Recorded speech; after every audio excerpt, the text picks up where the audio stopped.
Welcome everybody to a Tuesday Mastermind sponsored by Icon Coaching. Sean's on vacation this week. My name is Rob Stein. I'm a student and business partner of Sean's. I see some of my students on this call too, so that's amazing. I'm actually going to be helping out with some of these Tuesday calls, so it's just great to see everybody. I'm going to ask if you can get your videos on. All right, unless you're driving or something, I want to see videos because obviously, right, you wouldn't want to see me running this this workshop this way.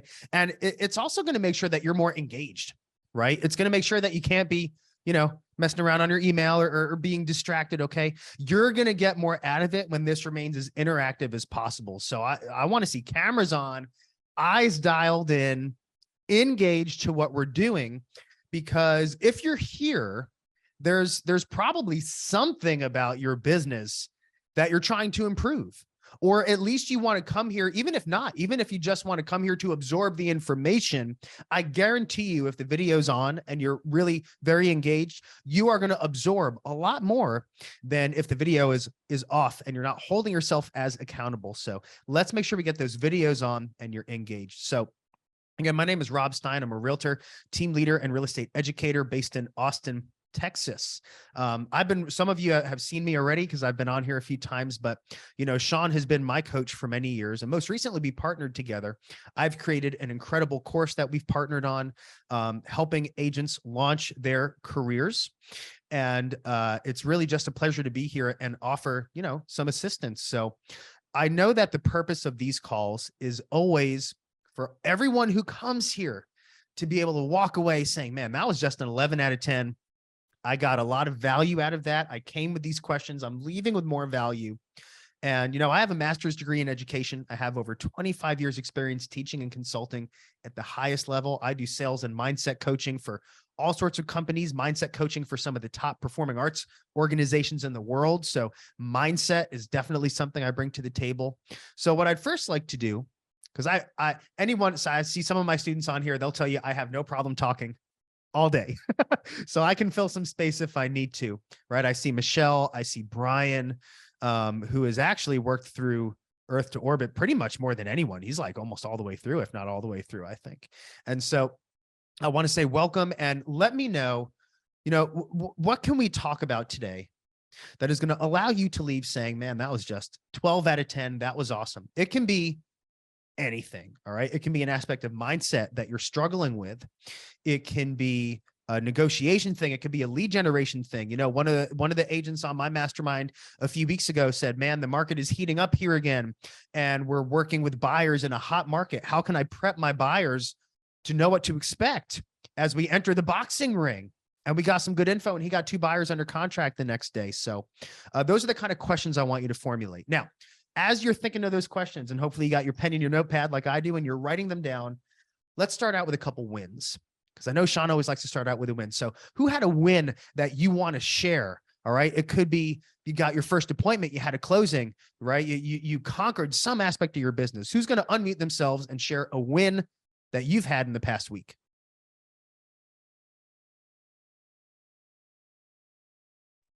I'll share a win. This is Let's Tanya. go, Tanya. What you got? All right. So I got 2 under contract last week. And as of today, Tuesday, not even the end of the week, I'll have another 2 under contract. So whoa, yeah, that's a win, right? That's a huge win. I'm trying to get to my capping so I can icon this year. I just started with EXP in January. So congratulations. That's amazing. Let's punch the air. Raise it up for Tanya. That's awesome. Thanks. Is this a record for you? 4 contracts in 2 weeks? No, actually it's not. But I mean, okay. Just when you're starting with a new company, I'm not new in real estate, but a new company, I've never really had to cap, if that makes sense, in a very long time. So yeah, well, good for you. And that's amazing. Yeah, in my tenure in EXP, within a few short years, lots of stock options, had about 40 grand in stocks. There's a lot of great incentives. It's actually the brokerage that pays you to join if you do it right. So good for you. Congratulations on those deals. That is a huge win, huge momentum. Good stuff. Who else is going to contribute a win that you had over the past week? Hey, Rob, I'll go quickly. Let's go, Gary. All right. So you talk about stock because of EXP stock and our buy-in to it. we just paper up our first property in Florida for personal use, and we're going to be building a house on it, and away we go. And that'll be the first of many. So that's one of them. And then, unfortunately, but good fortunately, we've had a client. You know, we all know we're going through some market cycles, and we certainly did back in 2015, 16 here. We've had a client that we've had on and off the market since 2016. We finally sold them last night. So never give up, right? As long as people are motivated, and it was north of $1 million and they're buying $1 million. So that's right. Stick it out, you know, as long as it's not costing you anything but time. Stay in it. That's right. Gary, those are huge ones. So you bought your first investment property, right? Which basically you bought for free, right? Well, that's it, you know, and it didn't put a big dent. Yeah, that's incredible. That's incredible. Hey, and you sold properties that have been on the market for a little while, which, you know, those of you that have heard me speak, which a lot of you in this room have, there are three pieces that will make it impossible to fail for you. And this would be a good time if you got your notepad, so you start taking some notes, okay? Because you're going to hear me say this all the time, right? So it starts with getting the right information, getting the blueprint from a guy like Sean, from a guy like me, right? Then you implement it with massive action, relentless consistency, and time. Most people are really good at the first two. It's the third one. It's the third one. That is the X factor. It's the time. You know, I have an agent on my team here in Austin, and he's relatively new. You know, I have a very, very high concentration of training and helping new agents really, really succeed. He's been he's been licensed. So it's been about 3 months he's been on my team. And it was a few weeks ago, and he was just so stressed out because he's doing all the things and he just wasn't gaining any traction yet. And I told him, dude, you are 3 feet from gold. Has anyone read that one, by the way? If you haven't yet, read 3 Feet from Gold. It's pretty much the sequel to Think and Grow Rich. It's by the Napoleon Hill Foundation. And I said, you just have to keep doing it. Keep doing the things you're doing. It will happen for you, right? So of course he goes on vacation a couple days ago. And don't you know, the day he goes on vacation, an offer that he's been negotiating for 4 days gets accepted. And then a client that he met at an open house the previous weekend calls him and says they want to submit an offer, right? Of course, the day he leaves on, that's always when it happens. But if you have enough time and you're willing to have the grit and the tenacity to keep it going, as Gary did with his properties, there's nothing that you can't accomplish. So Gary, huge congrats there. Good stuff. Linda, what you got for us? You're muted. If you can unmute yourself, please.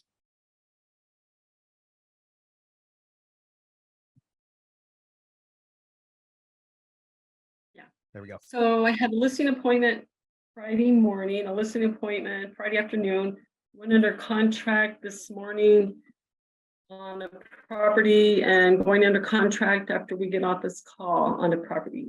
All right. There's a lot of momentum. Congratulations. Punch some air for Linda. Let's go. Awesome. Can I make a comment? Thanks to you. I took your 1 week boot camp referral, and most of my business over the years has been repeat and referral, but I escalated it once I took that boot camp, and I've been getting more connected with people and doing more, just more connection like you taught that 1 week. And I was leaving the dentist. Actually, I'm calling a new client this afternoon, told me to call her this week, but I was asking somebody at the dental office that I know well. I said, hey, I kind of gave her a side hug, and then I was on my way out. I said, hey, before I go, I said, who do you know that's looking to buy, sell, or invest in real estate? Yeah. And about that time, a lady around the corner raised her hand, and the other lady pointed at her. Wow. And I said, great. I said, can I put it on my phone real quick? Like you said, you have to embrace and implement that moment. And so anyway, I'm getting ready to call her, and I'm putting all these people on my database, and yeah. That's awesome, Linda. Congratulations. I mean, you know, so what Linda's referencing, a couple months ago, I did a 4-week series building a 6-figure referral-based business. You know, that's my specialty, right? I've never paid for a lead. In my sales course, there is no information about paying for leads because I don't know about it. I built an exclusively referral-based business for myself. Linda came. I think Michelle made a comment. She came. A few other people here came. Brian came. But the cool thing is, right, is that Linda implemented but she's learning and she's getting deals from it, right? And it's speed of implementation is the key, right? I define speed of implementation as from the time the idea is implanted until the time action is taken on it, right? And so Linda delayed no time in getting the information from me at my educational seminar, and then boom, implementing it, right? Anyone know Ed Milet? Any Ed Milet fans on here? I love Ed Milet. Yeah. And so Ed Milet, I was listening recently to one of his podcasts, Ed Milet's show, and something he said, it just really hit me. He said, you know, high performing entrepreneurs of any industry, we have a lower perceived threshold of the information that we feel we need to know before taking action on something. Can anybody relate to that? Anybody resonate with that? I know I do, right? A lot, you know, I have multiple businesses, and when people ask me like, how do you scale quickly? How do you move quickly? I say, I just go. I don't wait until I know everything, because I'm never going to know everything. When something's a good idea and I have the right information, I just go. And it's okay if I get bumped up along the way, because then I realize what's not working and what is working. And the speed of implementation when you get the right info is where it's at. So good stuff there, Linda. We got a lot of momentum on this call. Anyone else have a win before we get to some Q&A?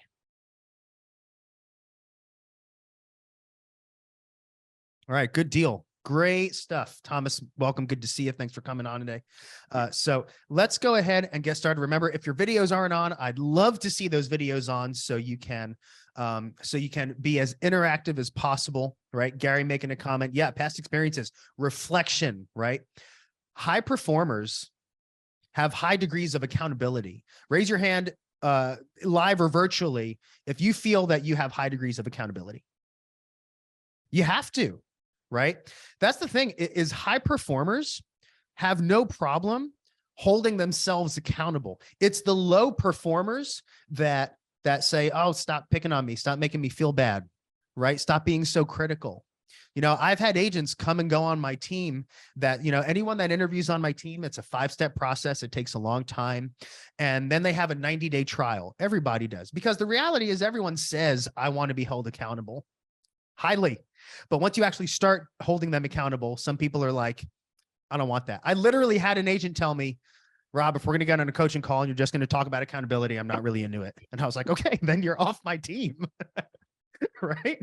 You got to be held accountable, because that's when high performers know, that's when you reflect, right? You look at Olympic athletes. What do? They watch video of their previous performances and they evaluate and they say, that was good. That was bad. That sucked. I got to do that again. Right?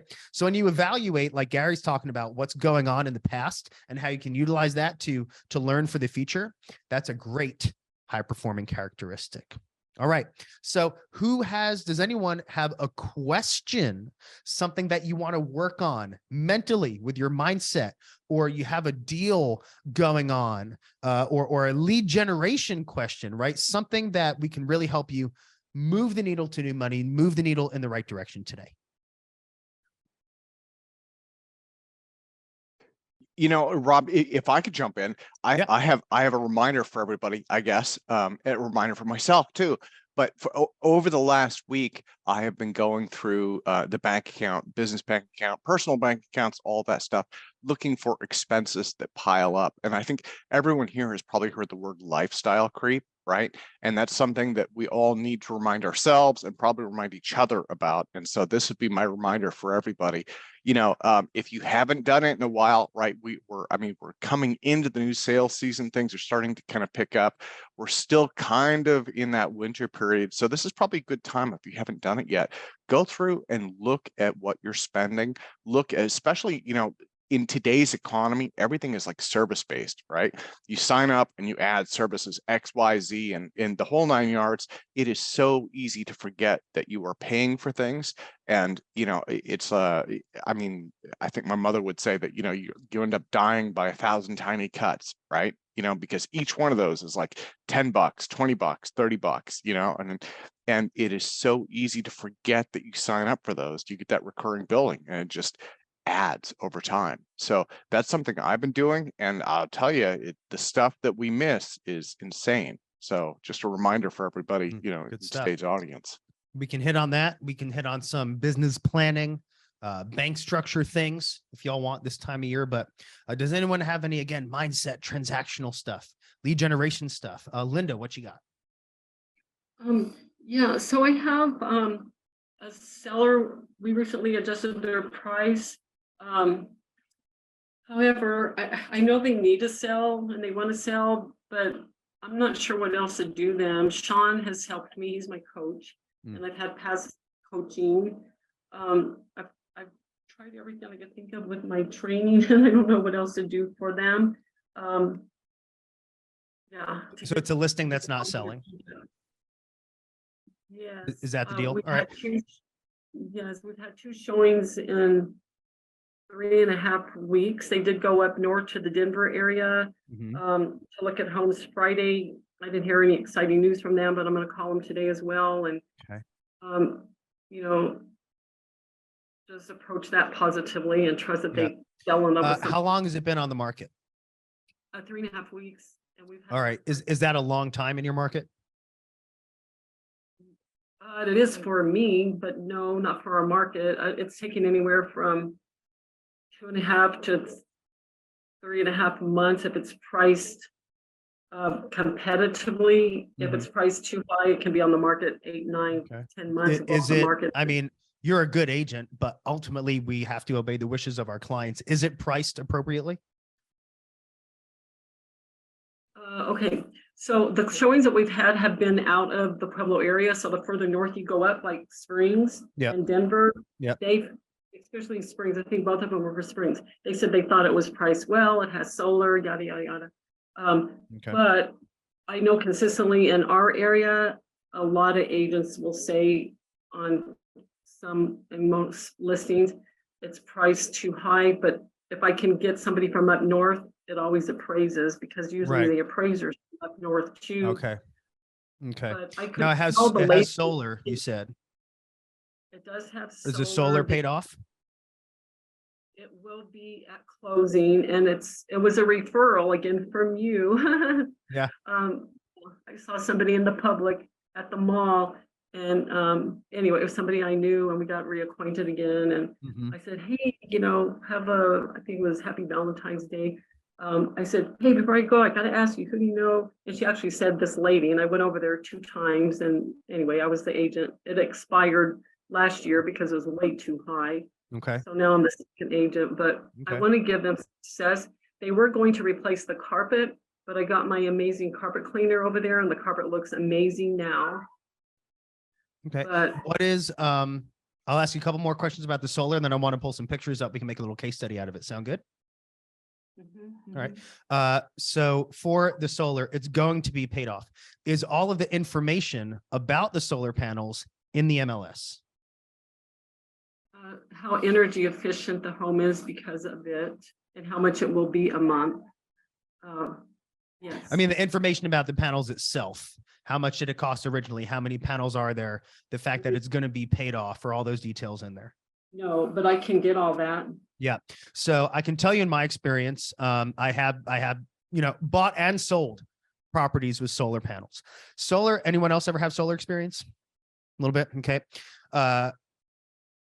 Solar panels can be very overwhelming for some people. Now, in my opinion, if I was moving into a house with paid off solar panels, I'd be like, sweet, right? Some people are kind of overwhelmed by the whole thing, and it's a lot to do. So remember, the best remedy for feeling overwhelmed is information. It is knowledge. So here's what I did to help move a listing I had real trouble selling, and I made some adjustments on their solar panels. We got it under contract. Who knows if that was the thing that did it, but I'm sure it helped. Have as much info on the solar panels as possible, and don't have it look overwhelming. Make a neat and tidy cover page, you know, solar panel information for 123 Main Street, and you just put it all on there, make it real pretty looking. Okay. What I would recommend you do, and we're going to look at the pictures, is, you know, what I did was I added a little arrow to one of the pictures. So like if you were in the MLS or Zillow or whatever, looking at the pictures, you saw a little arrow that said fully paid off solar panels.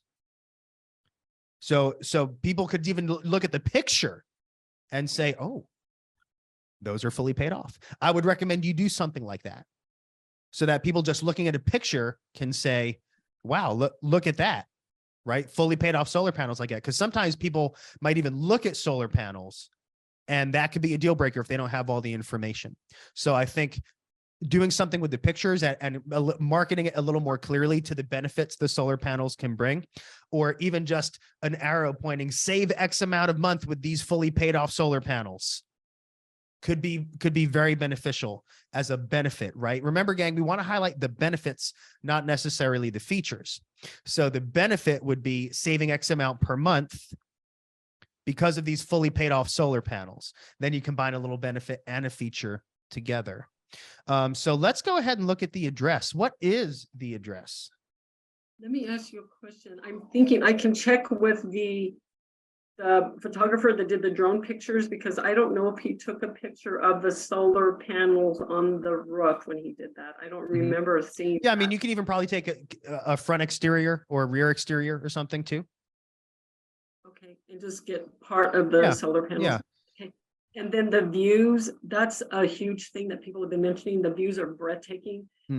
When they had it on the market before, the address is 4777 Flicker Drive, Flicker. In Pueblo? Yes, Pueblo. So I've really emphasized the views and how breathtaking and amazing and on and on and on. And then I had to be creative. I have a real estate marketing and advertising background. So I was talking about how I label my pictures too, that it's a park-like setting, on and on and on. Because the other agent didn't really say much at all, if anything, about the backyard. So they kept coming across an obstacle. It needs a fence, it needs a fence, it needs a fence, it needs a fence. But it wouldn't be as amazing if it did have a fence. Because can everybody see these photos? So Linda, you hired a pro photographer for these? Yes. Okay. Those are aspen trees in the very front of the home, which are beautiful. If you're familiar with aspen trees, they're gorgeous. Oh, that is a picture of the solar. Okay. Yeah. Are there more? Probably not. And that's a tiny one. Okay. No, that is, I think, okay. So I can use that picture to do some of the things that you did. And I can ask my assistant to put an arrow there. Yeah. So this was a pro photographer? Yeah. Can I chime in for a minute? Yeah. This is Tanya. So these are very hazy photos. Yeah. There's a lot of haze coming in. Yeah. There's a lot of light coming in on these to where it's not accentuating the actual amenities on this property. So I would ask that photographer to come back if it was a professional photographer. Okay. And redo these photos for you, because photos are everything. This is what your future buyer is looking at. And yeah, these aren't showcasing like it should be. Yeah. I mean, to me, it looks like someone took these with a cell phone. Yes. There's a lot of vertical orientation pictures. They should be wide angle lens, 16:9 pictures. Zillow is not effective. Leave me alone. Yeah, like this picture, like of the stairs. There's a lot of haze, as Tanya said. This closet is way too cluttered. So I think coaching your clients to declutter this closet, it looks really crowded. Now, it's not a very big closet in general, but there needs to be some daylight between every article of clothing on here. Okay, and they already, the previous listing, she said that she did declutter a lot. She's a little bit hard to get over the edge. Yeah, it's not enough. It's not enough. There's like deodorant on the bed. Like, this is a terrible picture of the sink, and there's deodorant and shaving cream. Like, that stuff should be out for the pictures. That could be a nice picture of the bathroom if it was, better quality. I wouldn't even have a picture of the sink. I mean, or a picture of the toilet. These are way too niche. Yeah. Yeah. Rob, do you mind if I jump in real quick? Please. This is Todd Watkins here. Hey, Todd. Hey, I'll turn my camera on. Sorry, I'm at home watching my kids as well, so forgive the background. So here's where we're at, right? 4 reasons homes don't sell: pictures, price, presentation, or poor representation. And pictures are your number one first impression. Mm-hmm. I'm curious to see if the photos show up the same on, say, realtor.com or within her MLS as well. But my recommendation, I mean, I don't want to pile on, but I wouldn't go back to this photographer. I'd just go find a new photographer. This one's proven that they don't know what they're doing. Based on photos. Every photo must scream, "Come check me out." And if it doesn't, do not use it. Secondly, pricing is 80% of the reason why homes don't sell. Like, this is my I guess interpretation is this is just in a pre-planned community 2-story home, and where there's, you know, a ton of other home options down the road, or there have been in the past. And pricing is everything. If you're not getting, I'd say 5 to 10 showings, then that's the market telling you that you're 10% overpriced. If you're getting showings and, you know, 3 to 5 showings a week and no offers, then you need to reduce the price by 3 to 5%. And for heaven's sakes, I know this is my pet peeve, but do not offer incentives until you're getting consistent showings and you're within, I'd say, you know, if you're getting 5 to 10 showings a week, then start offering incentives. But don't give the farm away. Everybody knows that when you give incentives right off the bat, that means that the seller knows that they've overpriced the home and they're willing to give those incentives because, you know, the buyer's paying for it on there. So you've got it. Your pricing is, I believe, is still off. Unless you're getting offers, that's all it is. It boils down to pricing. I mean, that's great. My area, people here, they don't care about solar panels. So I guess I'm a little bit more laissez-faire in that sense, where we've got several dams and so electricity's cheap. Nobody cares about solar panels. And so it's just, you know, hey, that's awesome, but you got to price it accordingly. Price is what brings everybody to the yard. Great stuff. Thank you, Todd, for that contribution. Chuck says, do you show up with a photographer? So I'll tell you, so here's my process. Okay. To make sure the pictures, you know, are always looking good, and feel free to write this down. Okay. So what you're going to do is you're going to provide your clients with a checklist. How many people here do a walkthrough prior to listing and provide them with a room by room checklist? That's good. You definitely should. So I can even show you what that looks like here in a moment. Let me go ahead and get this presentation up. Okay, I'm going to share my screen again. So it looks just like this. Whoops. So we talk about pre-market prep. So for example, here's what my photos look like for my listings. Super pro photographer all the time, right? This is straight out of the Earth to Orbit course, which a lot of you are members of right now. Okay. The photos always look really neat and tidy. Okay. Now the photos, here, check this out. This one on the left, this was a rainy day. So they were actually able to make the sky look better, right? But the photos are always going to look really, really, really good.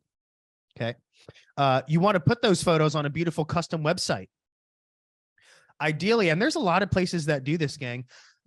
You want to find a photographer company that's kind of like a one-stop shop. So the company we use, like here in Austin, it's called Twist Tours. And I can assign a photographer. They're going to build a custom website. I can go in on the back end and edit everything. And the custom website is really helpful because it shows people, you're presenting the property in the best light. You want them to fall in love with it before they even see it. And the website is going to establish that emotional connection. There needs to be an emotional connection established with your listing before they see it physically. Hopefully you have a beautiful sign, right? Like this is what my signs look like. Big white colonial post, gorgeous sign, has a great, great first impression. The open houses looking good.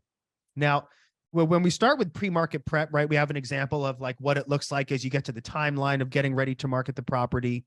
I give you a common list of things to do things, common items and details to prepare for the pictures. So when you're talking about preparing for the pictures, you're going to make sure your clients know, right?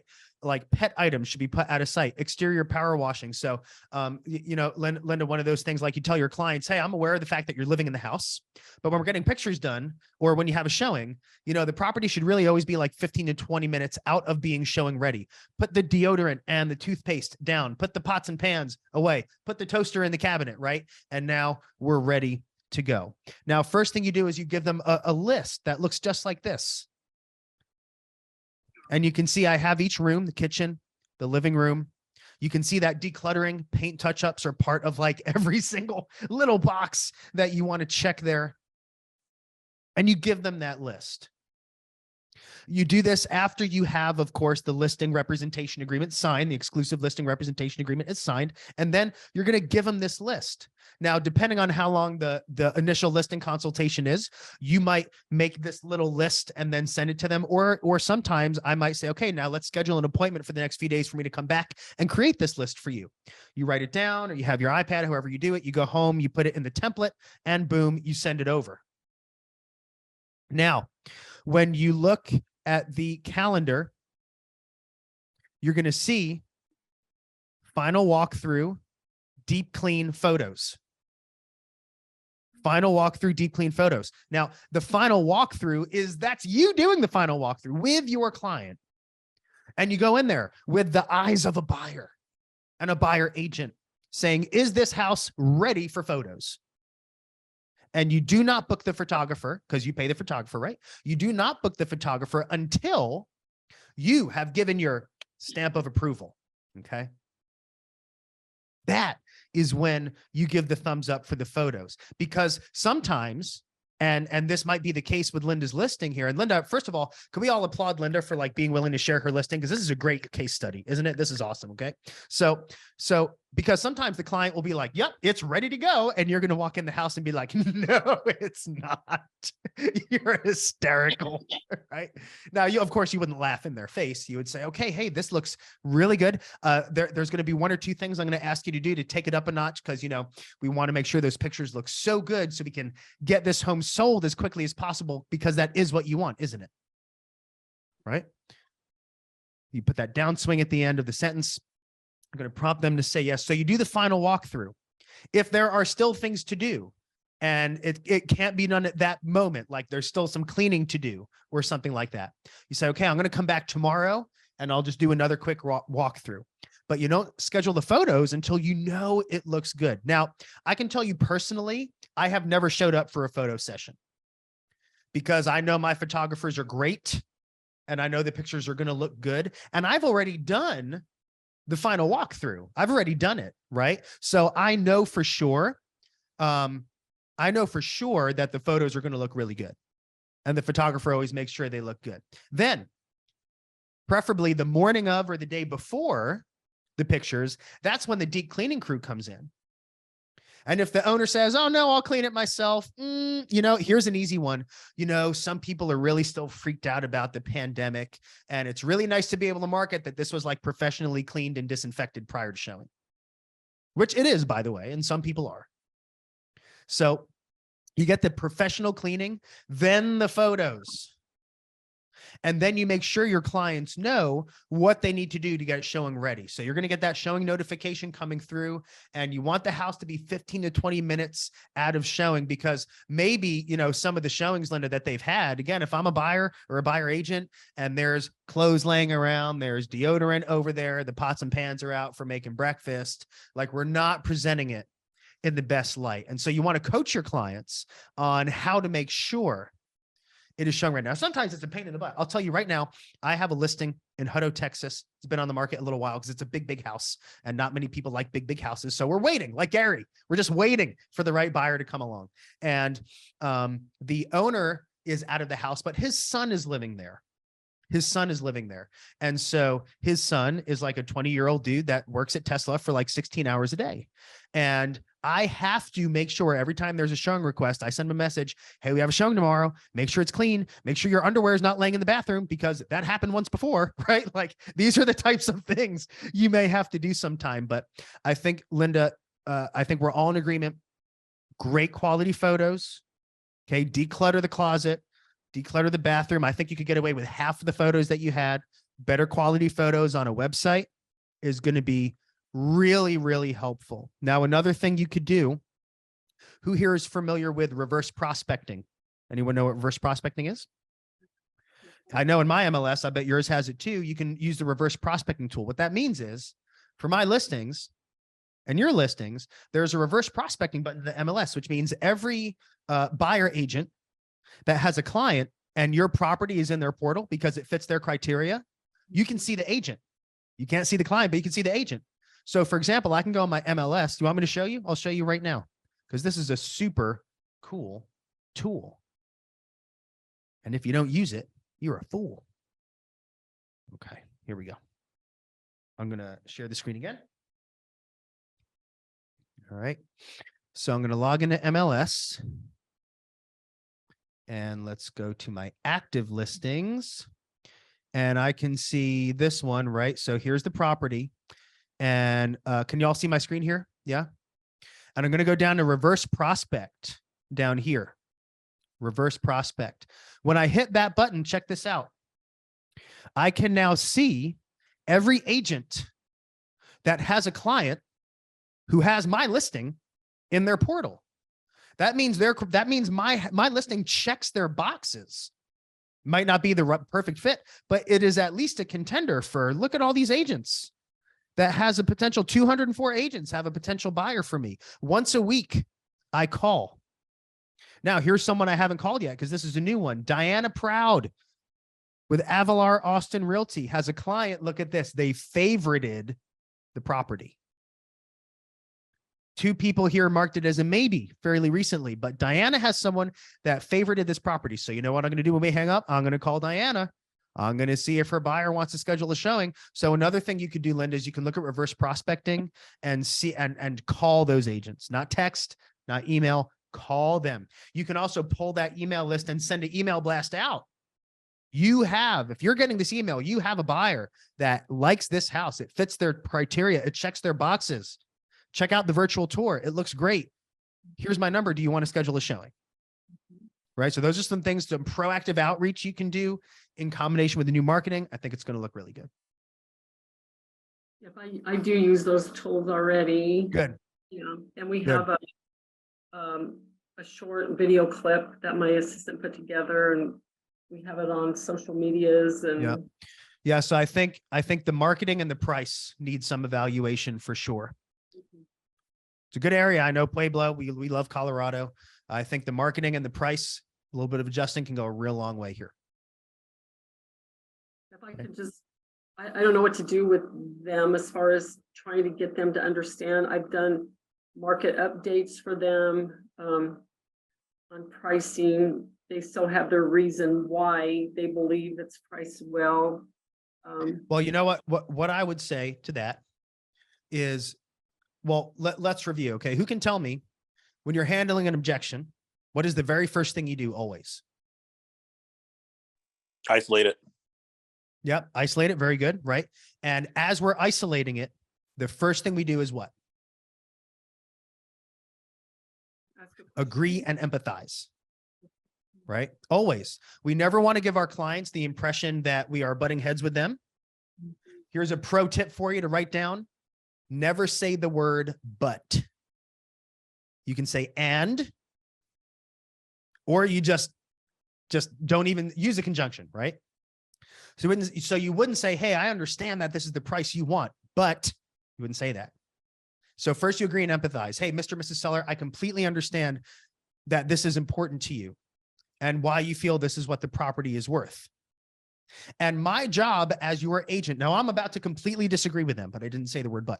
And my job as your agent, keep in mind, is to advise you based on my experience and expertise. Now, the thing is, I do not control the market, but what I can do at a very high level is interpret it and advise you appropriately. Now, here's the thing. What I know, the objective data I'm looking at as a top performing agent in this market is the market, the property's been on the market. Remember, it's a property or a house, not a home. When you're dealing with sellers, it's a house or a property, not a home, right? Home is for buyers. We're going to find the perfect home, emotional connection. Don't you love this home? Sellers is house or property. This property, your property, has been on the market for X amount of time at this price. We've had 2 showings with no offers. Now, what I see when I interpret that data is the market is telling us this property is not priced appropriately. Okay. Now I wish it was, right? I mean, I would love for you to get $1 million for this house, right? But not, right? What the market is telling us is that this property would benefit from a price adjustment. And we know that because we haven't had showings and we haven't had offers, right? If we at least had offers for a little bit less than asking, maybe we can say, hey, we're on the right track. Maybe we just need to wait for the right buyer.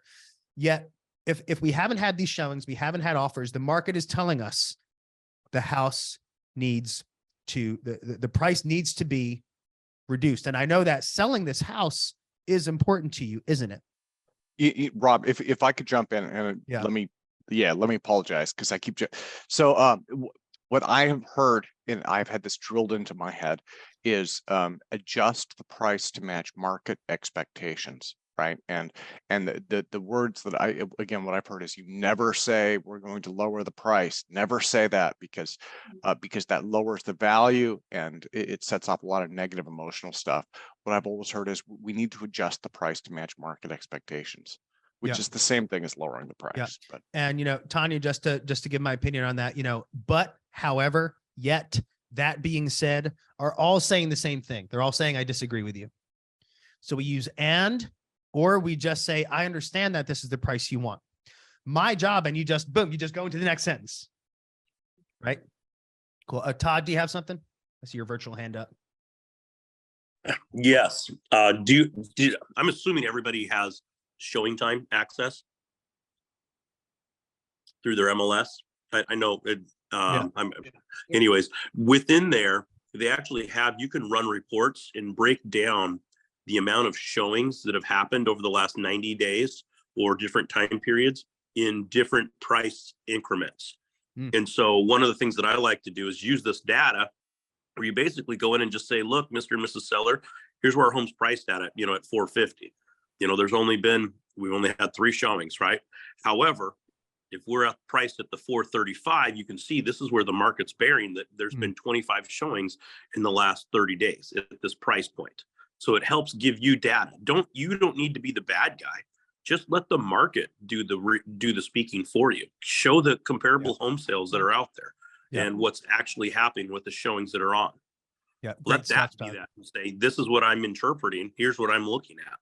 Yeah. Thanks for that contribution. Along those lines, it's the same thing that when I do a CMA, and it's the way I teach my students that I coach in Earth to Orbit to present the listing presentation, is you actually have the seller read the CMA back to you. So when I have the CMA and I present it on my one sheet, so I see the pricing, I tell them, I explain, are you aware of how we establish value on a property? We look at the comparables and I say, now, what was this address? What was the square feet? Bedrooms, bathrooms. What did it list for? What did it sell for? How many days was it on market? What was the list to sale price? What was the price per square foot? They read that data. Even if they're looking at the sheet and I'm reading the data, it's a lot different because now they're taking ownership of the fact that this is the data that I'm using to form my analysis. This isn't just my opinion. So, and that's exactly, Todd had great input there. You're saying, hey, this isn't me trying to disagree. I'm just interpreting the data here because that's my job as your agent. So, Linda, I would fall back on the data, fall back on, and time is of the essence, right? Because remember that as we go on longer, the property, becomes stigmatized. People might assume there's something wrong with this property and there might not be anything wrong with it other than it might not be priced appropriately. And we've seen that happen. And I know that this property sitting on the market longer than it needs to is not something you want to experience. Am I correct? Right? Okay, good stuff. All right, gang. Well, that has been our time today. That was a great case study. And for sure, if you've never had a listing that sat on the market for a little while, you will if you're in it long enough. So this was a great case study on how to get that done. Now, gang, remember that every Tuesday at 2:00 Central, we're going to be right back here. All the sessions are going to be recorded for you. You're going to have access to them. You want access to that recording. They're usually going to be posted, or you can send Tim an email and he'll get that over to you. And I really look forward to being a little more present on these calls. I hope you all have a wonderful and income producing week, and we'll see you next time right here. Same place, same time. Hey, Rob, can I catch you real quick for a referral question? Yes, sir. Okay. Thank you. I've actually got a gal that lives in Greenville. Okay. She's looking to buy in my area, but she needs to sell her 12,000 square foot Rambler basement on 10 acres. I need to line her up with an agent. Where is that property? It's in Greenville. It's I think it's outside of Dallas. Okay. I figure since you're in Austin, you're closer than me. Maybe you've got somebody with your network. Let me look. Yeah. I do actually. Awesome. She was going to get lined up with the Dave Ramsey specialist. And I was just like, oh no. Let's get you lined up with somebody good. That's not just paying for your leads. Right. So no, I do actually. Todd, let me do this. Here's what I'm going to do. And I'm going to put this in here for all y'all also. Okay. I'm going to put my cell phone number right in the chat. If anyone ever has a question, you can feel free to reach out to me. So Todd, go ahead if you can at my cell right there. Go ahead and shoot me a text. Yeah. I'm also going to put my email for all y'all. Please feel free to reach out and just let me know, hey, I'm on Sean's Tuesday call when you reach out, so I know where he came from. Okay. And Todd, let me know the details and I can pair you up with a really solid agent up there. Perfect. I appreciate it, man. Thank you. My pleasure, gang. All right, y'all. Take care. Bye. Thank you.